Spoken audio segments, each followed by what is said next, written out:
Ephesians chapter 2. I will read verse 1 and 2, and then we will see what the Lord has for us. And thank you, Moken. I thought maybe you would continue to preach so that I don't need to bother to stand when you came to speak. God bless you. God bless you, Baraka. God bless you, Faith, for the wonderful music. So let's open that chapter 2 of Ephesians. And verse 1 says this, and you, he, that is Jesus, made alive who were dead in trespasses and sin. And verse 2, in which you once walked according to the course of this world, according to the prince of the power of the air, the spirit who now works in the sons of disobedience, among whom also we, believers, also once conducted ourselves in the desires of our flesh, fulfilling the desires of the flesh and of the mind, and were by nature children of wrath, just as others. Father, I want to thank you for this word. Even as I begin to open my mouth, Lord God Almighty, I am asking that this word be given your life as it reaches our hearts. Let it impart life. I seal it with the blood of Jesus. Even as I seal this place with the blood of Jesus, and every spirit that may try to interfere with this message, I come against you, I block you, and I cast you out of this place in the name of Jesus. Thank you, Lord. It is in Jesus' name I have prayed. Amen. Amen. I want to talk today about people who are described as dead in trespasses and sins. The title of this message is From Death to Life. Interpreted in another way, out of the mortuary or out of the morgue. The morgue and the mortuary, they are the places where the dead are kept before they are buried or cremated. You know that. So the message today is about being out of these places, out of the morgue or out of these places that store the dead for a while before they are buried. In other words, we are talking about people who are described as the living dead. When I talk about the living dead, all of you are reminded of a certain program on TV, very popular but very scary. And this title, the title of this program on TV is, of course, The Walking Dead. Did you think that the man or the woman who came up with that title came up with an original title? No. The Bible originated it. The living dead, if you want to interpret it, it means the walking dead. So the title actually comes from the Word of God. Oh, how true that title is. Here is a chapter talking about the dead in trespasses and sins. Now, we are going to have a look at who are these who are dead. And there's something very interesting about these people who are dead. They are still living. So there is something spiritual about this word, being dead in trespasses and in sins. Listen to Jesus when a young man came to him when he was preaching. And this young man told Jesus, I want to follow you. But first, let me go. Give me permission to go and bury my father first. The father was not dead. He was still living. But what he was saying basically is, let me wait until my father passes on, and then I'll come and begin to follow you. Most of you remember the answer Jesus gave to this young man. He said to this young man, let the dead bury their dead. How can the dead bury their dead if they are dead? So that is why the original title of Walking Dead is actually in the Bible. Jesus is talking about people who are alive physically, but they are dead spiritually, so they are called the living dead. In the book of Revelation, chapter 20 and verse 12, John describes a huge number of people that he saw in heaven. They came alive, they resurrected. But he describes them as the dead. He says, and I saw the dead standing before God. Can you imagine a corpse standing? So he is referring to real people. These are the resurrected people, and they stood before God, a huge assembly. And they are still described as dead because they were still dead in their trespasses, in their sins. They died like that. So they are still dead. They are still the walking dead. Now, who are these people who are called the living dead? Now, if you read the chapter we have just read, there is a powerful description concerning who are these who are described as dead. And mark you, this is written to believers in Ephesians. And Paul tells these believers in the church, do not think that you are talking about something you don't know. We used to be dead in our trespasses. Paul himself says, even myself, I used to be dead. I used to be a walking dead man.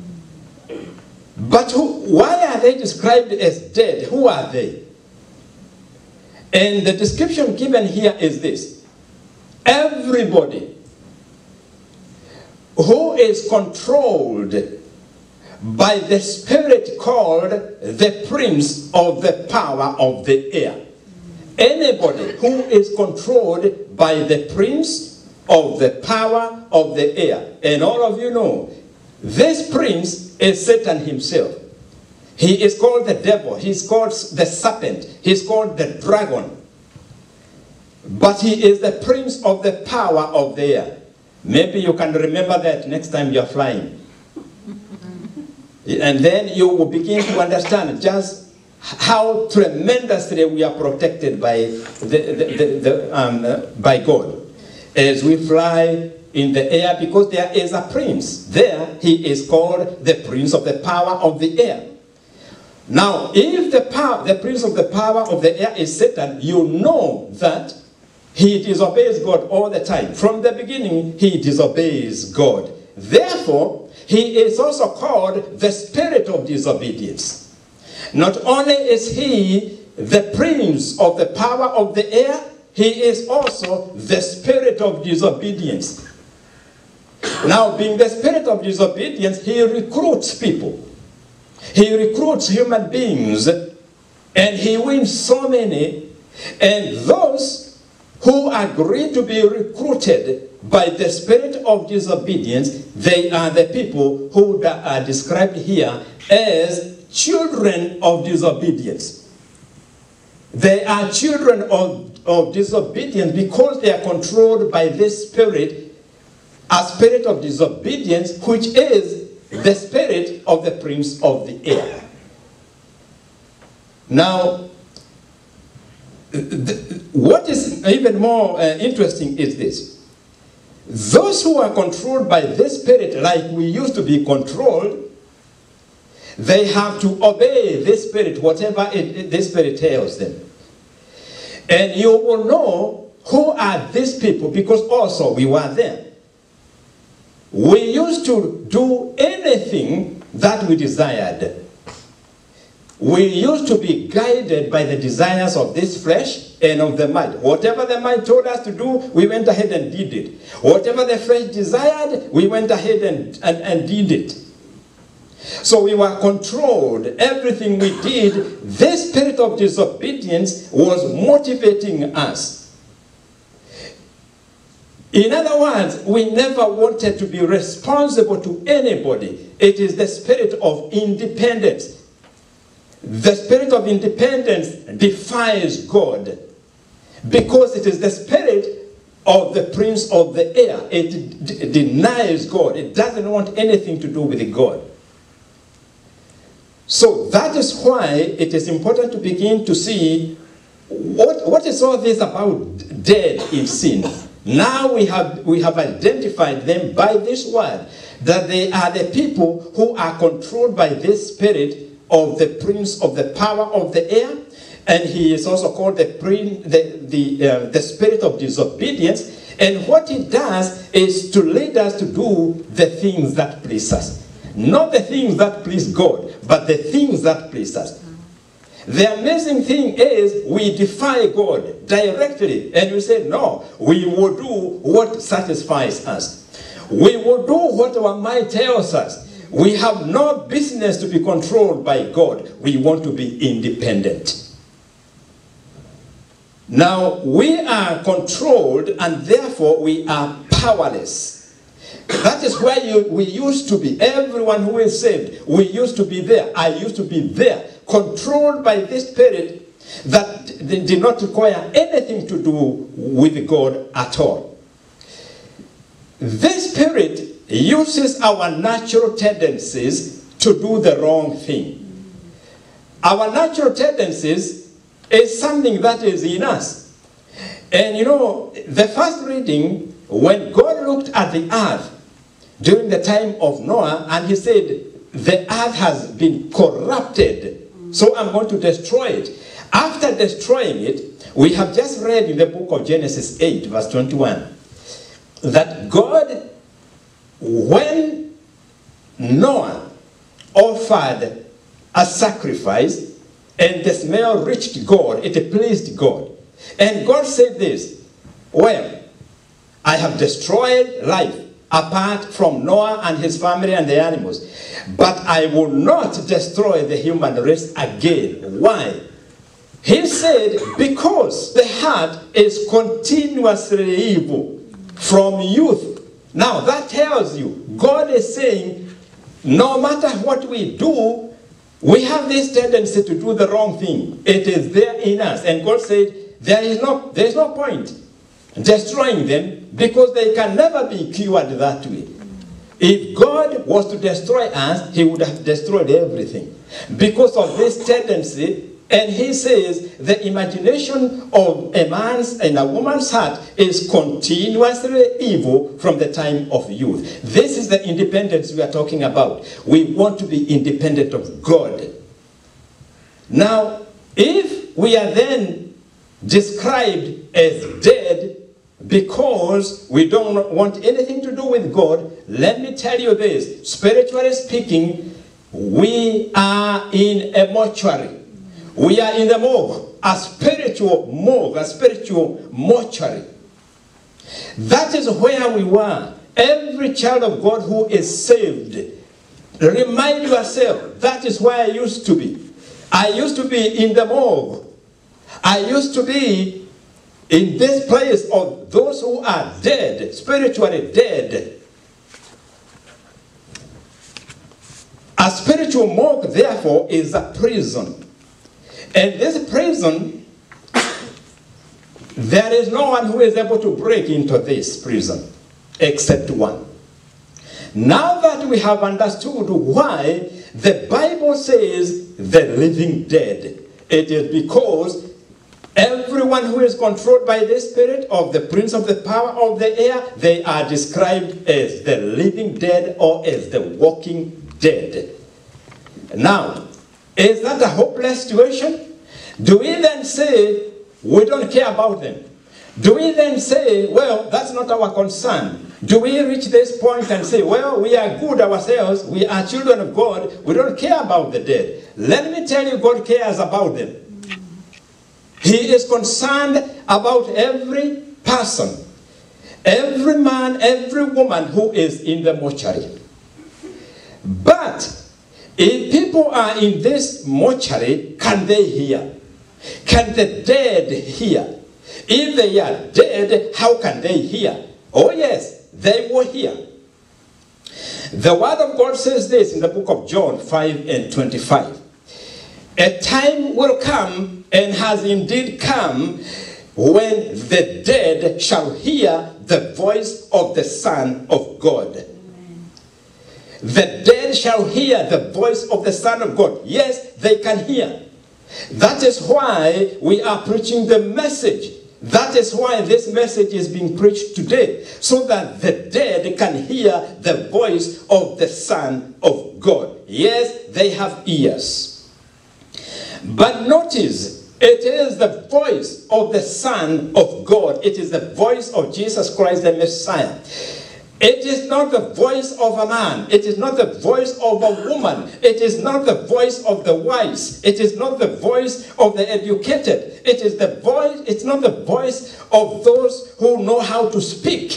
It is not the voice of people who have oratorical skills. It is not the voice of a man. It is the voice of the Son of the living God. Remember the case of Lazarus. When Lazarus died, he was in the grave for 4 days. There was nobody else. They had to seek out Jesus. They had to seek out the voice of the Son of God to come and speak.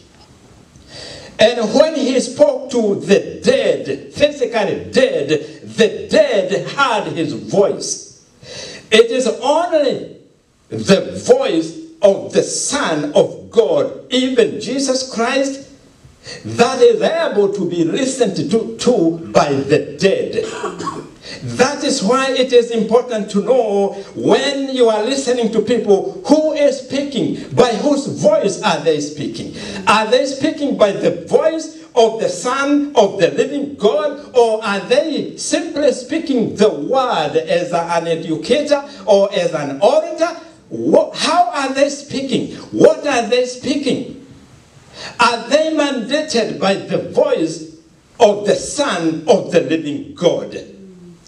Peter, as he was preaching, one day he said, you people received the message from those who were sent, who spoke to you, who preached to you by the Holy Ghost from heaven. Without the Holy Ghost from heaven, we cannot talk. We cannot speak with the voice of the Son of God. And if we do not speak by the voice of the Son of God, the dead cannot hear. Hallelujah. That is why it was not every Tom, Harry, and Dick who were called to Lazarus' grave. It is not the teachers of the law who were called. It is not the Pharisees. It is not the Sanhedrin. But they called the Son of the living God, Jesus Christ. Because they knew if the voice of the Son of God speaks, there will be life. Amen. The dead shall hear. Let us understand that it is so special.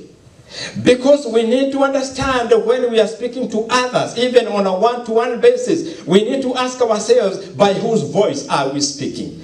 Are we speaking by the voice of the one who is able to speak to the dead? If we don't speak with that voice, we cannot raise up the dead. They cannot hear us. Can you imagine the Pharisees and the Sadducees? Had they been called to the grave of Lazarus, they would have called and called, no result. Because the dead, Lazarus would not have heard them. But there is one voice, the voice of the Son of God. Hallelujah. Lazarus was able to distinguish this voice. He reacted to this voice. That is the voice we need. That is the voice that moves things. When you talk about moving mountains, that is the voice that speaks. A voice that moves mountains. A voice that brings breakthrough. It is the voice of the Son of God. This is why the Bible is very specific in that verse of John 5:25. A time will come and has come when the dead shall hear the voice of the Son of the living God. Today, this message is being preached. I don't know how many ministers have been given the same message to speak so that the dead can hear the voice of the Son of the living God. Hallelujah. Amen. What is the message the voice of the Son of God is giving them? What is he telling the dead? Remember, Jesus said to Lazarus, Lazarus, come forth.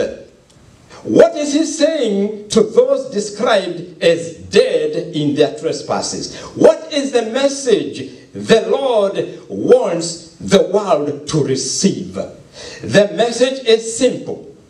And the message is, believe in me for eternal life. Believe in me for eternal life. Listen to John 3:16 that you know so well. For God so loved the world that he gave his only begotten Son, that whosoever believes. Whosoever believes. It is not if the pastors believe. It is whosoever. It does not concern religions. There are so many religions. It doesn't concern religions. It concerns the matter of believing. Anybody can believe. And this is why God says, whosoever believes shall have eternal life. In other words, whosoever believes shall come out of the morgue. Whosoever believes shall come out of this dead place, because he will give that person life eternal.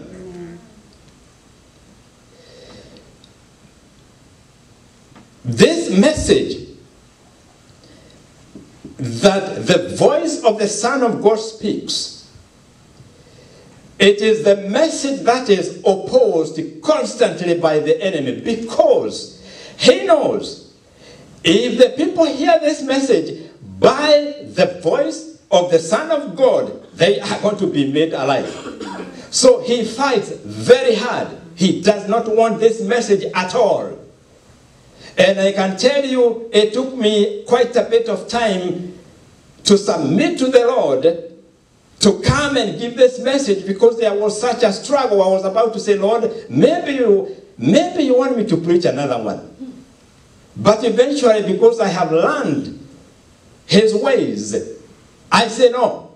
The very first message you gave me, I will go and speak it. How the people receive it is not mine. It is for you. Now, when this message of believe and you shall have eternal life, it is addressed to the dead. And we have just said, yes, the dead, they will hear only one voice, the voice of the Son of the living God. When they hear, like now, I do not know how many people will hear this word, but when they hear the voice, not of this servant, but the voice of the Son of the living God, when they hear that voice through this voice that is speaking, there are two reactions. Either they receive it and they respond. Those are the ones Jesus is saying, when you respond to my voice, I will give you eternal life. I will call you out of the morgue, out of the mortuary. I will call you out. If you respond. There are others who will hear the voice, and they are hearing the voice, they will hear the voice. But they will choose to say, no, I choose to remain where I am. But the offer is out. The offer to everybody is out, because God is so loving to us. And he does not want anyone to perish. So either we respond and say, yes, Lord, I want to be out of this morgue. I want to be out of this place of the spiritually dead. I want life. Or we can say, well, we don't care. You know, today there is that problem. People are so indifferent to the word of God. God will have to do something major to shake many of us. But he will do that because he loves us. The hearing, the dead will hear, it is definite.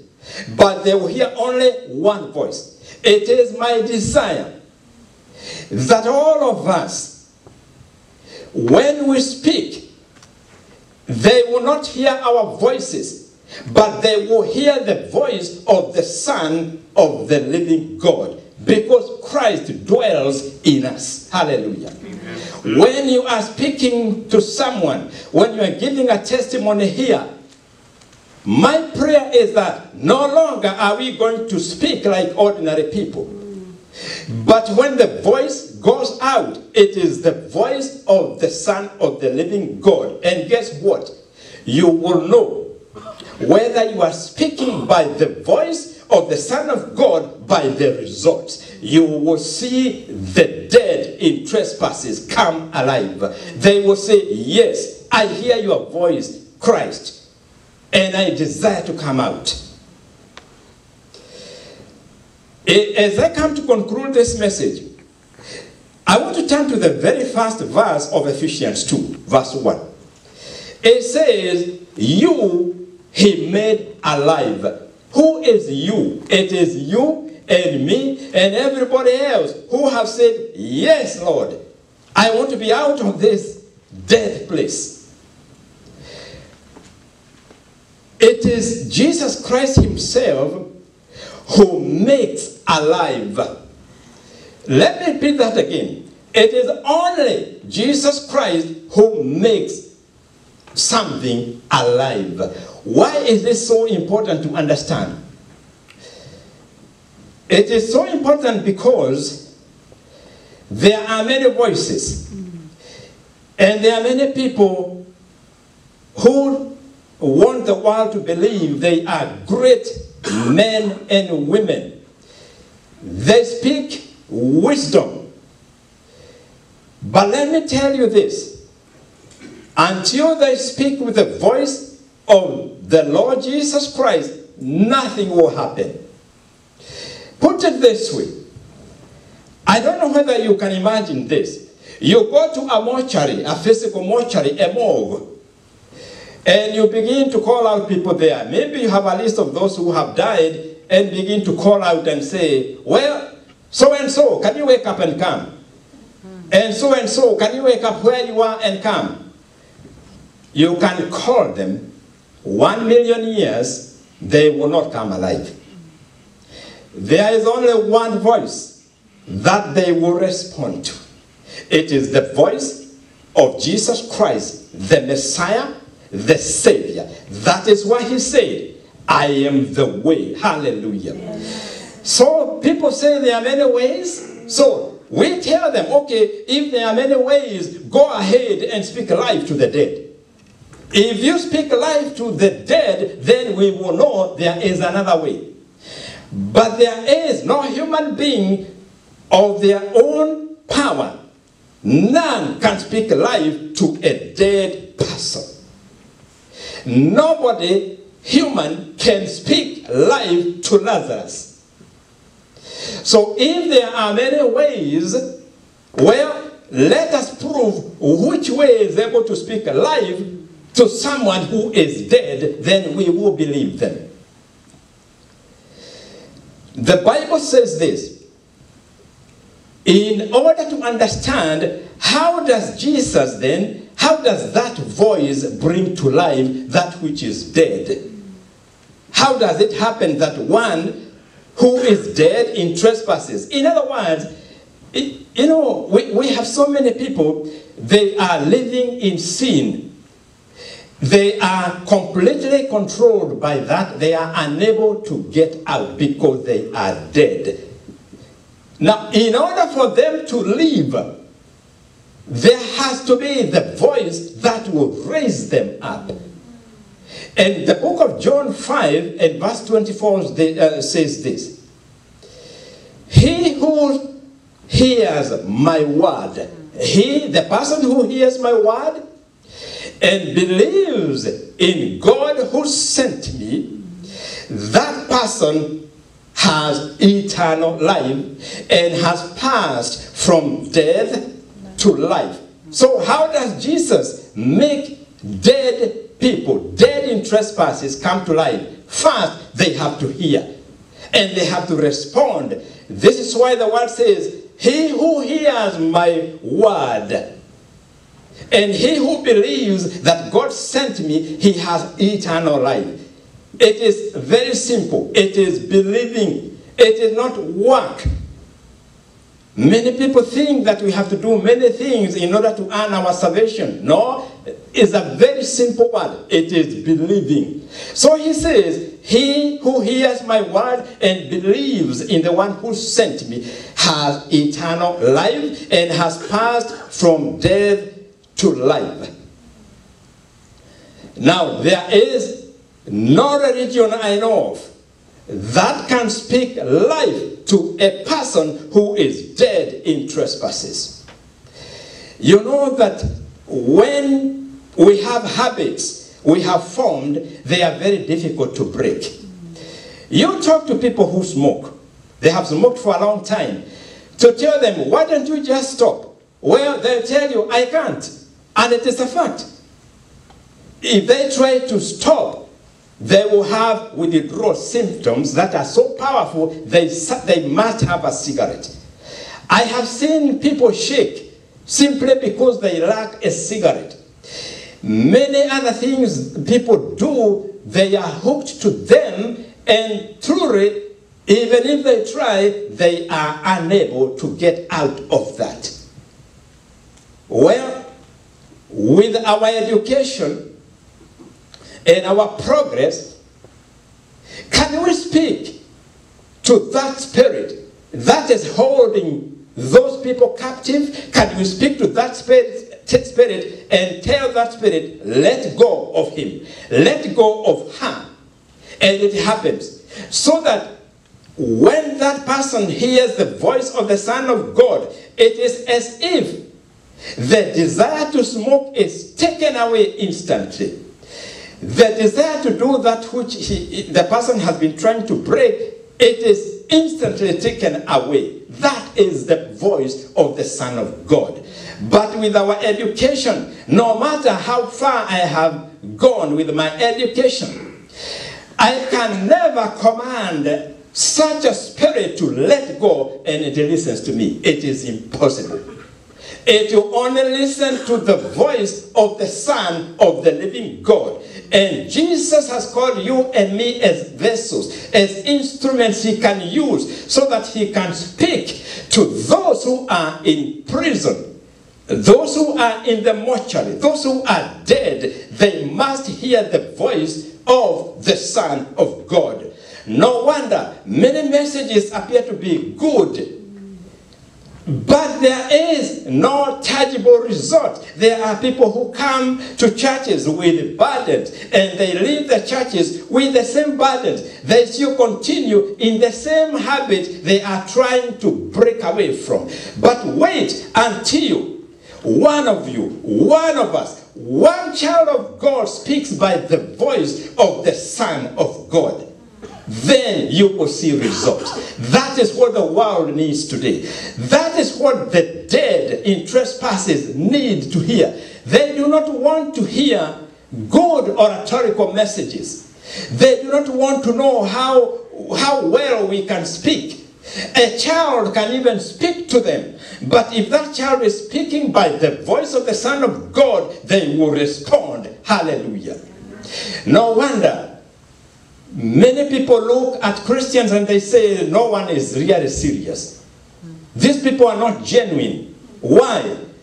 It is because we have not yet learned that we must have the voice of the Son of God speaking through us. So we begin to work towards getting the voice of the Son of God to speak through us by submission, by working out the things that are not pleasant in his eyes, and we begin to live a life of obedience. Then we can speak with the voice of the Son of God. There was once a word that was given to my wife about the altars. An altar. An altar speaks. This is an altar. It speaks. But the question is, with whose voice is the altar speaking? You can then visit a place, no matter where you visit, you need to ask yourself, which voice is that? Whose voice is that altar speaking with? If it is the voice of the Son of the living God, you will leave that place with something. Now, I have already said it is only the voice of the Son of God that the dead cannot react to. You know why there are so many people still bound by things they are trying to get away from, but it is too difficult. Do you know why there are so many who are still bound by habits they don't want? It is because they have not heard the voice of the Son of the living God speaking to them. Because the dead can only react to the voice of the Son of God. Those who are bound in habits they cannot break away from, they are only waiting to hear the voice of the Son of God calling them out and saying, I can break it for you. I can give you a new nature. I can forgive you everything you have ever done and you come out clean. Only the voice of the Son of God. And many people today, they are waiting. Oh, hallelujah. They are waiting for that voice. That is why the Lord has called you and you and you and me and everybody else to speak with his voice. When Jesus was sending out his disciples, he told them, go and speak with my voice. Go and cast out demons. Go and deal with all sorts of sicknesses when you speak with my voice. That is what the world is waiting for. That is why when you look around, there are so many people still bound. Today's message is to give us life so that we can talk to the living dead and they come out of the mortuary. That's the commission God is giving us today. So today, Jesus is calling out. I have heard stories about many groups that are teaching another Jesus. They say the Jesus of this Bible is not the real one. We can prove it very easily. Those who are introducing another Jesus, one question you want to ask them, can you speak to the dead? Can you bring them out? Can you speak to Lazarus? Can you call out and say, Lazarus, come out of the mortuary? Can you do that? If you do that and we see it, we believe you. But let me tell you this, it is only this Jesus who is able to speak. And the dead listen. Let me tell you something. The dead will not hear any other voice. Let me repeat this. The dead cannot react to any other voice except the voice of the Jesus Christ of the Bible. Now, all of us, the Bible is telling us we have been made alive. And we have passed from death to life. That's the beginning of Ephesians 2 verse 1. You, he has made alive. You, he has caused to pass from death to life. You have eternal life. But let me warn you of something which we all must take care of. Many of us, although we have been quickened, that is the word, we have been made alive, many of us are trying to get back into the morgue. We are trying to get back into that terrifying place of imprisonment. How are we doing this? When we begin to disobey the Spirit of God. Please today, determine, since you have been made alive, you will never go back to the morgue. Never. You have been redeemed. You have been made alive. You do not need to ever go back to the mortuary. Who would like to go back to the place of the dead? Now, in conclusion, I want also to address every believer, including myself.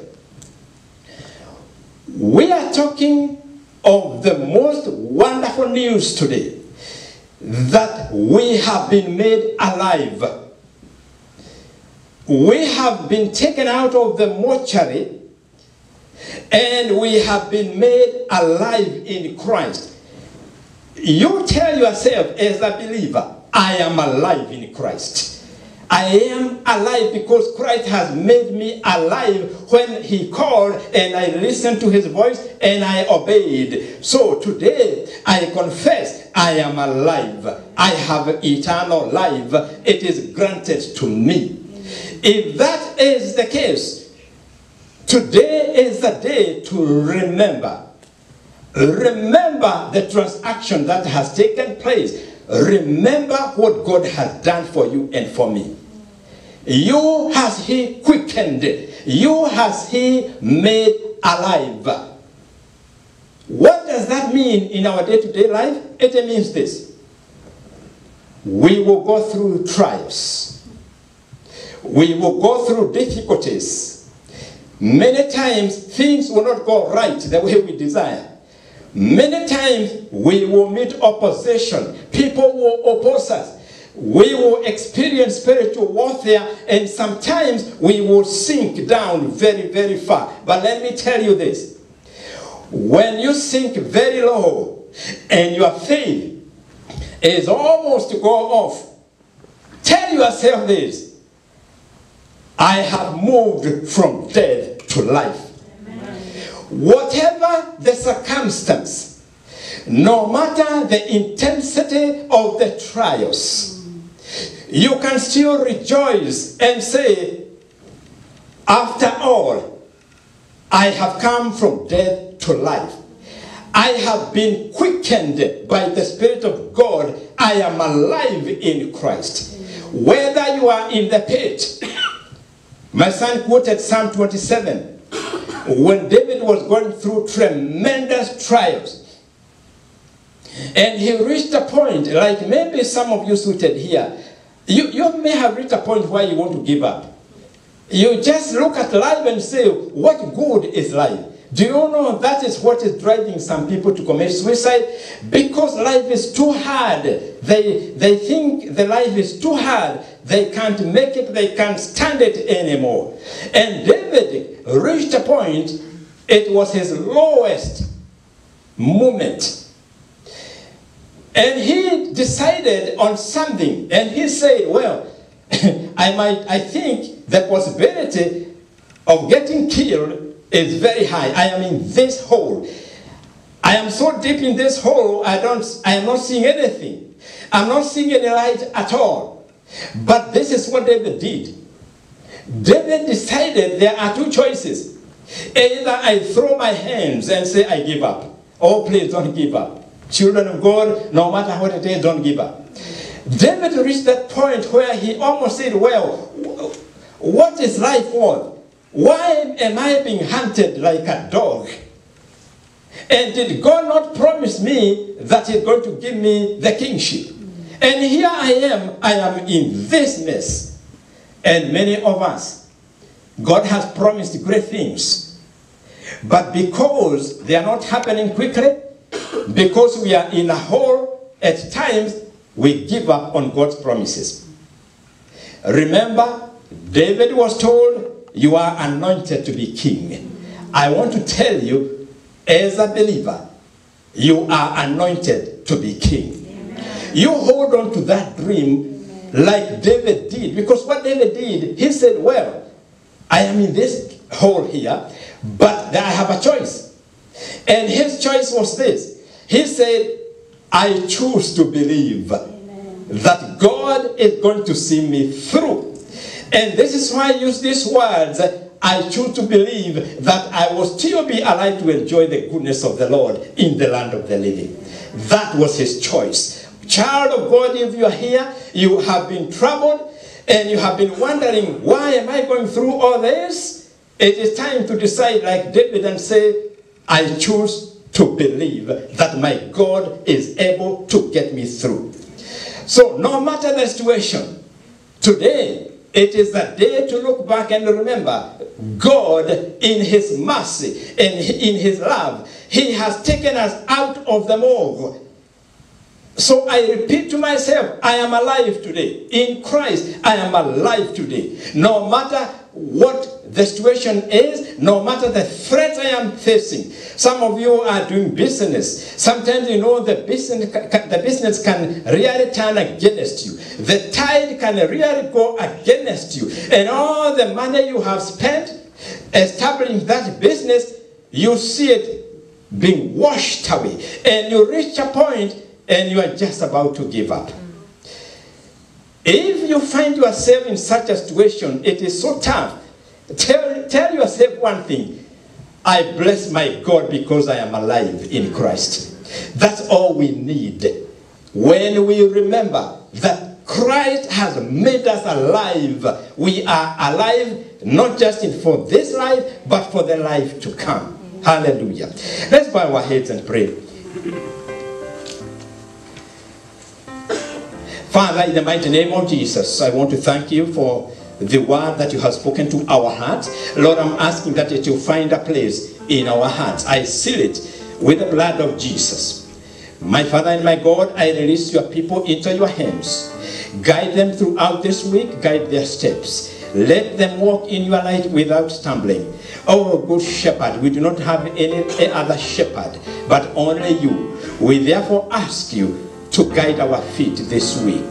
There are many dangers on the roads. We have dangerous people around. There are shootings now and then. There are car hijackings now and then. So many dangers which we are not aware of when we are out there. So we are asking that you be our shepherd. Hide us under your wings throughout this week.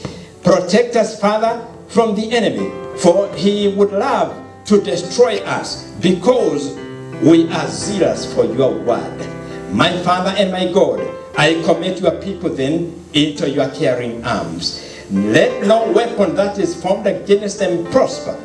Today, my Father, this word that you have given to us, it is a word that is bringing release and a breakthrough in the hearts of many. It is my prayer, my Father, that you will perform this word in the hearts of your people. Everyone who will hear this message, my Father, let them be released from the mortuary. Yes, I decree today that everyone who has heard this word and they were in the mortuary, I declare, hallelujah, by the word of the living God, that you are out of the mortuary.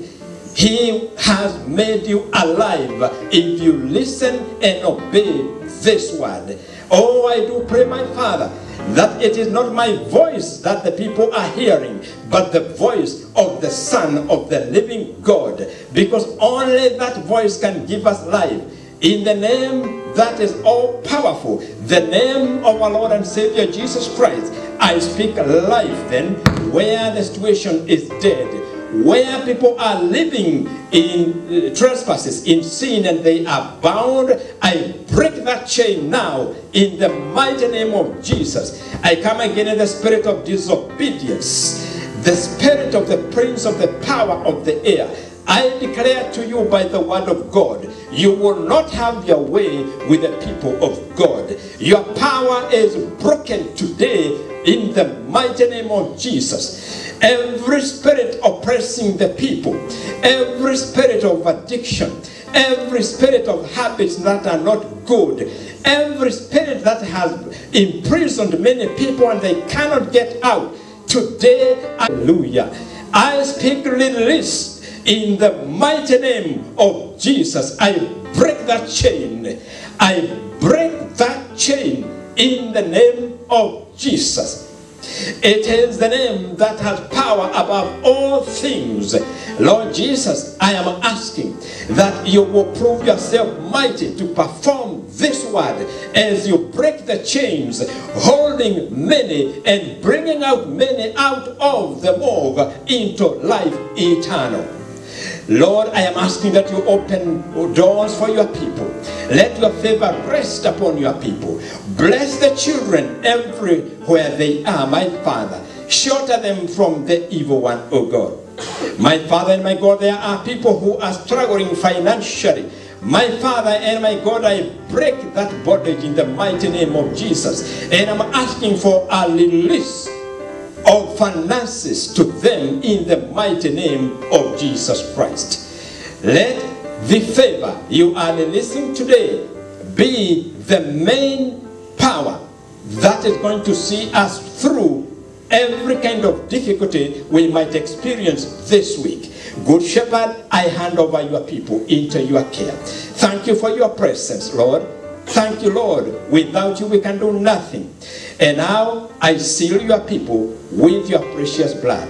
It is in the mighty name of Jesus Christ I have prayed, and the people of God respond and say, Amen. Amen. And now may the grace of our Lord Jesus Christ and the love of God and the fellowship of the Holy Spirit be with us now and forevermore. Amen. And surely goodness and mercy shall follow me all the days of my life, and I shall dwell in the house of the Lord forever and ever. Amen. Amen. God bless you throughout this week. May the Lord be good to you. May the Lord give you the peace you need throughout the week. May the Lord cause his face to shine on you and be gracious to you. May he turn his face towards you and keep you in peace throughout this week. Amen.